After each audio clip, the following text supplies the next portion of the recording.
यहाँ पे मैथ्स के सबसे पहले सारे चैप्टर्स के फॉर्मूला रिवाइज कर लेते हैं जल्दी से। मैथ्स में हमारे टोटल 22 चैप्टर्स हैं प्रोबेबिलिटी तक, स्टार्टिंग फ्रॉम जीएसटी। जीएसटी हमारा सबसे सिंपल सा चैप्टर है, इसमें बस हमारा सिंगल फॉर्मूला है tax percent upon 100 into selling price, इससे हम टैक्स निकालते हैं।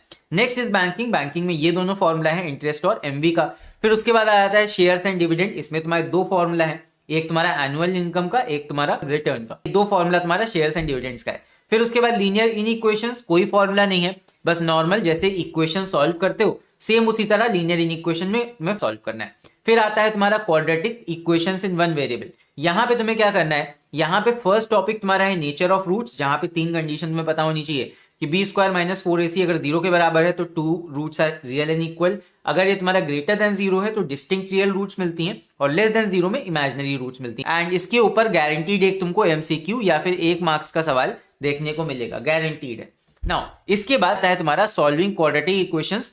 एक तो आता है फैक्टराइजेशन से, ये तुमको आना चाहिए, this is must. And also by formula, दोनों क्वेश्चन आते हैं। फैक्टराइजेशन से तो वर्ड प्रॉब्लम तुम सॉल्व करोगे, वहां पे तुमको फैक्टराइजेशन करना पड़ेगा, और फॉर्मूला के ऊपर एक क्वेश्चन गारंटीड, जहां पे कहता है तुम्हें 2 सिग्निफिकेंट फिगर्स तक आंसर निकालना है। तो इस क्वाड्रेटिक फॉर्मूला का यूज करके 3 मार्क्स का सवाल आएगा, और यहाँ पे तुम्हें पॉइंट में आंसर बताना होता है, करेक्ट टू 2 सिग्निफिकेंट फिगर्स या फिर पॉइंट के बाद 2 डेसिमल प्लेसेस तक, इतना तुम्हें आंसर यहाँ बताना होगा। इसके बाद अगली चीज यहाँ से आप पूछी जाती है वो है वर्ड प्रॉब्लम। वर्ड प्रॉब्लम भी यहाँ पे आती है। फिर इसके बाद next chapter is factorisation. Factorisation में तुम्हारा रिमाइंडर थ्योरम है, फैक्टर थ्योरम है। क्या होता है वो मैंने यहाँ पे मेंशन किया है। रिमाइंडर में एफ रख देते हैं, और यहाँ पे रिमाइंडर तुम्हारा एफ के बराबर हो जाता है। फैक्टर थ्योरम में वही फैक्टर का वैल्यू रख देते हैं एक्स की जगह पे, and it turns to be 0, ये 0 आता है।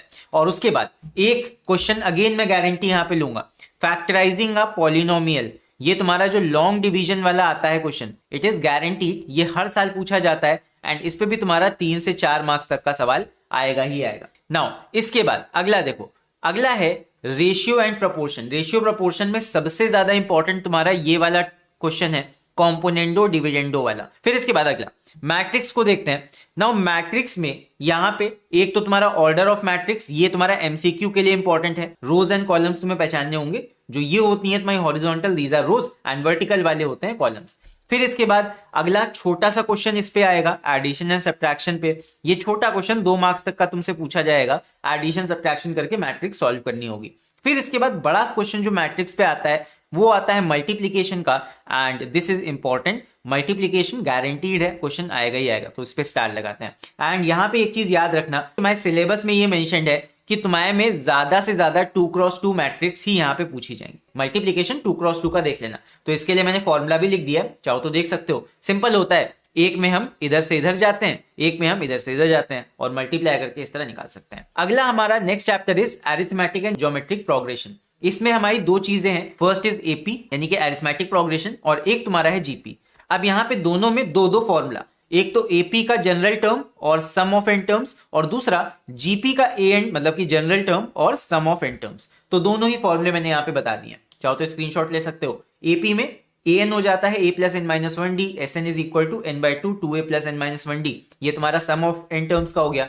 जीपी में ए एन हो जाता है a r raise to the power n minus 1, और सम ऑफ एन टर्म्स तुम्हारा ये फॉर्मूला हो जाता है ए ब्रैकेट में 1 minus r raise to the power n, इसको उल्टा भी लिख सकते हो, r raise to the power n minus 1, नीचे भी आर माइनस 1 कर दो, तो ये तुम्हारा सम ऑफ एन टर्म्स का फॉर्मूला।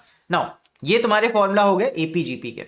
अगला देखते हैं, अगला इसके बाद है reflection, again without formula base. इसका मैंने तुम्हें तरीका भी बताया हुआ है अपने रिफ्लेक्शन वाले वीडियो में, जहां पे रिफ्लेक्शन मैंने तुम्हें सिंपल तरीका बताया था। शीशा इमेजिन करो, सामने खड़े हो, शीशे में देखो कहां पे रिफ्लेक्शन बनेगा, कॉन्सेप्ट से इसको निकाल सकते। फिर इसके बाद अगला देखो, सेक्शन फॉर्मूला में यहाँ पे तुम्हारे पास में कौन कौन से फॉर्मूला है, ये सारे फॉर्मूला तुम्हारे सेक्शन फॉर्मूला के हो गए। फर्स्ट इज डिस्टेंस फॉर्मूला, ये कभी कभी पॉइंट के बीच का डिस्टेंस निकालने के काम आता है। फिर तुम्हारा सेकंड यहाँ पे फॉर्मूला, मेन जो सेक्शन फॉर्मूला है, इसके ऊपर तो क्वेश्चन आता ही आता है। कभी कभी क्या कहता है, छोटा क्वेश्चन तुम्हारा मिड पॉइंट फॉर्मूला पे आ जाता है, ये तुम्हारा third formula. Mid point formula तुम्हारा इसी से बन के मिला है, इसी से मतलब मिलके बना होता है ये। नाउ इसके बाद लास्ट तुम्हारा है centroid formula, and centroid calculate करने के लिए भी कभी कभी पूछ लेता है। तो ये चीज है, ये सारे के सारे फॉर्मूला भाई इंपॉर्टेंट है। इसके बाद बढ़ते हैं अगले चैप्टर पे। अगला चैप्टर हमारा है इक्वेशन ऑफ स्ट्रेट लाइन का, एंड इसमें तुम्हारे 2 फॉर्मूला, एक तुम्हारा स्लोप इंटरसेप्ट फॉर्मूला और दूसरा स्लोप पॉइंट फॉर्मूला, दोनों का ही यूज करके हम यहाँ पे इक्वेशन ऑफ स्ट्रेट लाइन बना लेते हैं। एंड यहाँ पे 2 कंडीशंस, एक तुम्हारा जब 2 लाइंस पैरेलल होती हैं तब क्या कंडीशन होता है, यहाँ पे m1 is equal to m2 हो जाता है, और जब परपेंडिकुलर लाइंस होती हैं तो m1 is equal to -1 upon, या m2 इज इक्वल टू कह सकते हो -1 अपॉन m1, या फिर m1 into m2 is equal to -1, ये आ जाता है यहाँ पे। ठीक है, अगला सिमिलैरिटी। सिमिलैरिटी भी तुम्हारा यहाँ पे तीन कंडीशन, दो ट्रायंगल्स को सिमिलर प्रूव करने के लिए कौन सी कंडीशन यूज करते हैं, एक तुम्हारा हो जाता है SSS, और एक तुम्हारा हो जाता है SAS, और तीसरा तुम्हारा हो जाता है AAA। ओके, ये तुम्हारी तीन कंडीशन है सिमिलैरिटी प्रूफ करने के लिए। यहाँ पे सबसे ज्यादा इंपॉर्टेंट, खैर तीनों इंपॉर्टेंट है लेकिन थोड़ा सा इनसे ज्यादा इंपॉर्टेंट है ये बेसिक प्रोपोर्शनैलिटी थ्योरम। ये तुम्हारी सीधे सीधे यूज हो जाती है इसलिए इंपॉर्टेंट है, एंड ये इस तरह कुछ काम करती है। इसका मैंने लॉजिक लिख दिया है कि एक ट्रायंगल है, उसमें एक पैरेलल लाइन तुम बना दोगे बेस से, यहाँ पे जो ऊपर वाली लाइन है कट की हुई, नीचे वाले बेस की रेशियो होगा वो बराबर हो जाता है तुम्हारा करस्पॉन्डिंग साइड्स के रेशियो के। ये होता है यहाँ पे। नाउ अगला देखो, यहाँ पे कभी कभी क्या होता है कि एरिया यहाँ से पूछ लिया जाता है सिमिलर ट्रायंगल्स का, तो ये तुम्हारा एक और formula, it is important. Area of similar triangles क्या होगा, रेशियो इनका जो करस्पॉन्डिंग साइड्स का रेशियो है उसका स्क्वायर कर दो, बस एरिया ऑफ सिमिलर ट्रायंगल यहां से निकल आता है। Next is maps and models. इसके भी थोड़े क्वेश्चन देख लेना, चांसेस है हो सकता है यहां से क्वेश्चन दिख जाए। एरिया तो तुम्हें पक्का मिलेगा, ये थे गारंटी है। फिर इसके बाद लोकस, जो कि बहुत से बच्चों को इसमें दिक्कत है, सर इनवेरिएंट पॉइंट का मतलब क्या है? बेटा इनवेरिएंट पॉइंट वो पॉइंट होता है जो रिफ्लेक्शन के बाद भी वहीं पे हो। जैसे फॉर एग्जांपल अगर तुम्हें इनवेरिएंट पॉइंट समझना है, मैं बता देता हूँ जल्दी से। जैसे मान लो ये हमारा एक्स वाई एक्सिस है, इनवेरिएंट पॉइंट जैसे तुमसे मैंने कहा कि बताओ एक पॉइंट है P, ये पॉइंट P एक्स एक्सिस पे लाई कर रहा है, ये होगा तुम्हारा मान लो 2,0 है, तो इसको एक्स एक्सिस पे मैंने रिफ्लेक्ट कराने के लिए कहा, तो तुम शीशे को ऐसे रखोगे एक्स एक्सिस पे, P पॉइंट तुम्हारा यहां पे है, तो जब इसको रिफ्लेक्ट कराओगे ये कहां रिफ्लेक्ट होगा, तो ये तो खुद पे ही बन जाएगा ना इसका इमेज, बिकॉज इसका डिस्टेंस तो कुछ है ही नहीं मिरर से।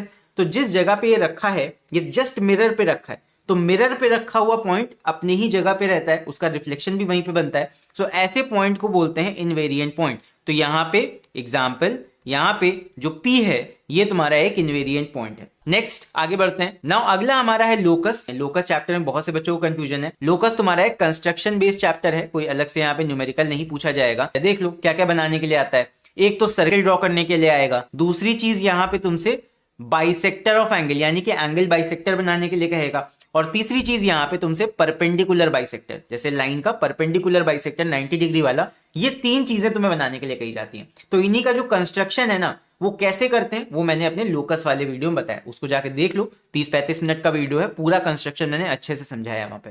फिर इसके बाद अगले टॉपिक पे आते हैं, सर्किल्स। सर्किल के तुम्हारे ये सारे थ्योरम्स है, ये मैंने यहाँ पे मार्क किए हैं। फिर नेक्स्ट इज कंस्ट्रक्शन। कंस्ट्रक्शन तुम्हारे तीन है कोर्स में, तुम्हारा टेंजेंट वाला है, एक तुम्हारा ये ट्रायंगल को सर्कमस्क्राइब करने वाला है, ये तुम्हारी बुक में भी दिया हुआ है वैसे, और एक तुम्हारा रेगुलर हेक्सागन के बीच सर्किल को सर्कमस्क्राइब करने वाला है। नेक्स्ट इसके बाद अगला हमारा है मेंसुरेशन। हमारे कोर्स में सिर्फ तीन है, ध्यान रखना, एक तुम्हारा सिलेंडर है, एक तुम्हारा कोन है, एंड एक तुम्हारा स्फीयर है। अब इन्हीं से ही मिल के आगे के ये बनते हैं। हेमिस्फीयर तुम्हारा आधा स्फीयर हो गया, तो ये तुम्हारा स्फीयर का ही पार्ट है एक तरह से। हॉलो सिलेंडर, ये सिलेंडर ही तो है, हॉलो है बस, तो यहाँ पे सिलेंडर से ही तुम्हारा ये हॉलो सिलेंडर बन गया। ठीक है, सिलेंडर से ही हॉलो सिलेंडर बन के आता है। और ये जो स्फेरिकल शेल है ये भी तुम्हारा स्फीयर से ही आता है, तो ये भी तुम्हारा स्फीयर से ही बनेगा, यानी कि स्फीयर का हिस्सा होगा। तो तुम्हारे सिलेबस में मेनली तीन चीजें हैं, सिलेंडर, कोन एंड स्फीयर। इसके बाद देखो अगला हमारा नेक्स्ट चैप्टर है ट्रिग्नोमेट्रिक आइडेंटिटीज। इसमें तुम्हारी तीन आइडेंटिटीज हैं, एंड यहाँ पे इन्हीं तीन आइडेंटिटीज के ऊपर बेस्ड प्रूविंग क्वेश्चन आते हैं। 2+ क्वेश्चन तुम्हें प्रूविंग वाले देखने को मिलेंगे। हो सकता है अलग अलग क्वेश्चन में हो, तो चॉइस बेस्ड होगा, तुम्हें चूज करना पड़ेगा कि करना है कि नहीं करना है। फिर इसके बाद अगला है ट्रिग्नोमेट्रिक टेबल्स। ये तुम्हारी बुक में चैप्टर दिया है, बट ये अलग से तुम्हें पढ़ के नहीं जाना है, तो इसको तुम छोड़ सकते हो। लेकिन एक बात याद रखना कि नॉन स्टैंडर्ड एंगल इस बार पूछे जाएंगे, जो टैन का वैल्यू है ये सब निकालने के लिए तुम्हें ट्रिग्नोमेट्रिक टेबल्स का यूज करना पड़ेगा। अगला यहाँ पे जो चैप्टर है it is Heights and distances. इसी में नॉन स्टैंडर्ड एंगल के लिए ट्रिग्नोमेट्रिक टेबल्स का यूज करेंगे। तुम्हारे स्टैंडर्ड वाले कौन से होते हैं? 30 होता है, 0 तो होगा नहीं, 30 हो गया, 60 हो गया, और 45 भी एक होता है बीच में। तो ये तीन तुम्हारे स्टैंडर्ड एंगल्स हैं। इनके अलावा कोई भी अगर आ जाएगा तो वो नॉन स्टैंडर्ड हो जाता है। नाउ यहाँ पे जो एंगल ऑफ एलिवेशन, देखो कोई चीज अगर तुम सामने ऊपर की तरफ देख रहे हो ऐसे इस तरह गर्दन उठा के, तो उसको हम बोलते हैं एंगल ऑफ एलिवेशन। ये चीज समझना, अगर तुम किसी ऑब्जेक्ट को सामने से ऊपर गर्दन उठा के ऐसे देख रहे हो, ऑब्जर्वर तुम खुद को सोचो, और गर्दन ऊपर उठानी पड़ रही है, that is known as angle of elevation.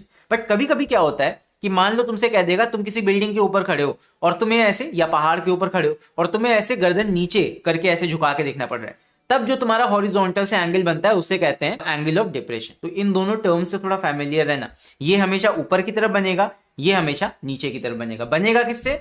Horizontal से बनता है, हॉरिजॉन्टल से, एक्स एक्सिस से हमेशा बनाते हैं, ऊपर की तरफ भी नीचे की तरफ भी, ये चीज है। फिर इसके बाद अगला देखो, अगला हमारा जो है chapter, it is measures of central tendency. And इस चैप्टर में बेसिकली तुम्हें मेजर्स ऑफ सेंट्रल टेंडेंसी यानी कि मीन मीडियन मोड के बारे में पढ़ना है। ये तुम्हारा सिलेबस है बेसिकली पूरा, मीन मीडियन मोड। एंड ये तुम्हें रॉ डेटा के लिए भी अगर आएगा, छोटा क्वेश्चन आएगा, और एरेड डेटा यानी कि जो तुमको टेबल फॉर्म में दिया होता है उसका भी तुम्हें निकालना आना चाहिए। एंड ज्यादा इंपॉर्टेंट तुम्हारा ये वाला है, बिकॉज इस पे बड़ा क्वेश्चन आएगा। और बाकी रॉ डेटा का 1 या 2 मार्क्स का दे सकते हैं, ठीक है, सिंपल। अगर तुम्हें वैल्यू देके अगर कह दे मीन निकालो, मोड निकालो ना। फिर इसके बाद मीन, जो सबसे पहला यहाँ पे टॉपिक है, मीन तुम्हारे 3 तरीकों से यहाँ पे बताया गया है बुक में। सबसे पहला है डायरेक्ट मेथड। डायरेक्ट मेथड भी पूछा जा सकता है, कम मार्क्स में आएगा, लेकिन 2 वाले यहाँ पे ज्यादा इंपॉर्टेंट है। एक तुम्हारा शॉर्टकट मेथड और एक तुम्हारा स्टेप डेविएशन मेथड। तीनों का ही अलग अलग फॉर्मूला है। डायरेक्ट मेथड का देखो ये दे रखा है sigma F x upon sigma F. Shortcut method में हम यहाँ पे एक अज्यूम मीन मान लेते हैं। ये तुम्हारा क्या हो जाता है? Assume mean. अज्यूम मीन मान के हम कैलकुलेशन थोड़ा सा छोटा कर लेते हैं।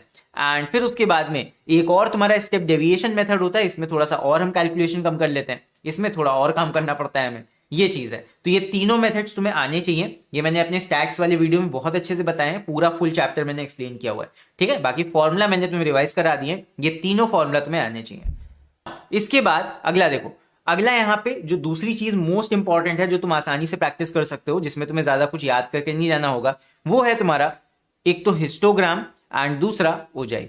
एंड यहाँ पे हिस्टोग्राम से हम क्या निकालते हैं? मोड निकालते हैं।